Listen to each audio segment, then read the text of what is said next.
Oh, hey guys, it's me, Big Steve.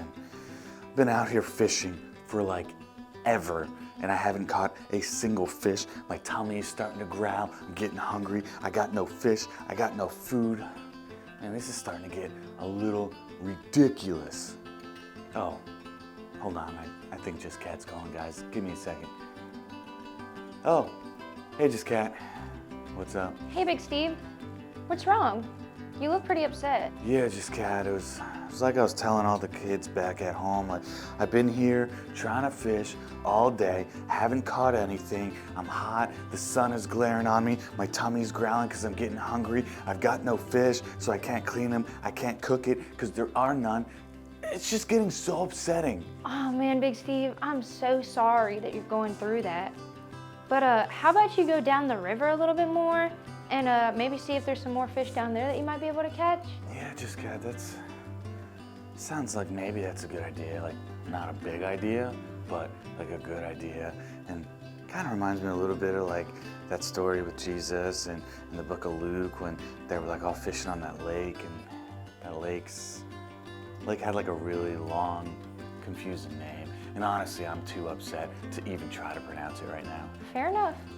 Fair enough, Big Steve. Yeah, well, like, anyway, besides just the lake's name, which is really weird, like Jesus was really there to be preaching to a whole bunch of people when he saw like these two boats that had just come in from shore and they didn't catch any fish, but Jesus went and stood on the boat and he started preaching to all of the people. And when he got done preaching, Simon, by the way, was who owned the boat. That's gonna make sense here in a minute, because when he was done preaching, he went over to Simon. He was like, hey Simon, like, let's go cast your nets and catch some fish. And Simon was like, bro, I just cleaned all of my nets because I was out fishing all night. I haven't found a single thing. And Jesus was probably like, hey, you were fishing there, but I don't really care. We're gonna catch some fish. So Simon, I don't know, Simon was like probably too tired or too upset like I am. So he was like, all right, Jesus, let's do it. And they go back out and they cast the nets and they caught so many fish, their boat started breaking.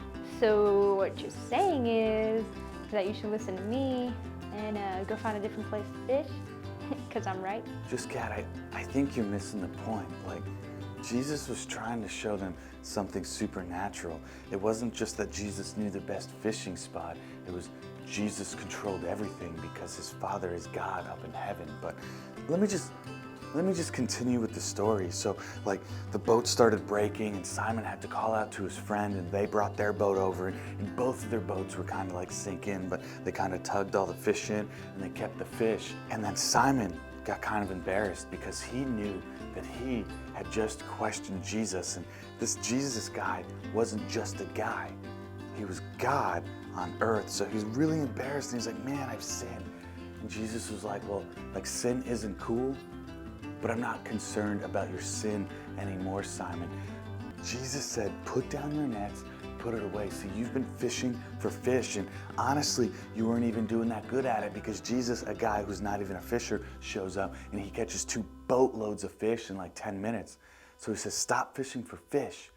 Follow me, and I can make you a fisher of men. When Simon heard that, he immediately threw his net down. He immediately got out of the boat, gave up his entire business, and he followed Jesus. Big Steve, that is such a great story from the Bible. And what you're saying is that we should kind of be like Jesus' disciples and fish for people, right? That is exactly right, Just Cat. Big Steve, that kind of sounds like a big idea, don't you think?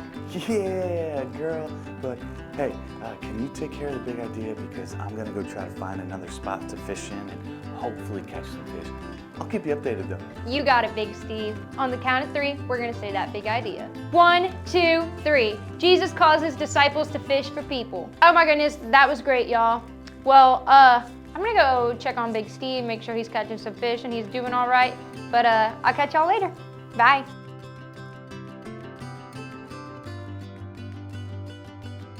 Oh man, look at this bucket of fish I'm gonna eat for days. Hey guys, I'm still super hungry though. Great job with the big idea, but I'm gonna clean up these fish, I'm gonna cook them, I'm gonna eat. So I gotta get going. That's all the time I got for right now, but I'm gonna catch you guys later. Bye-bye.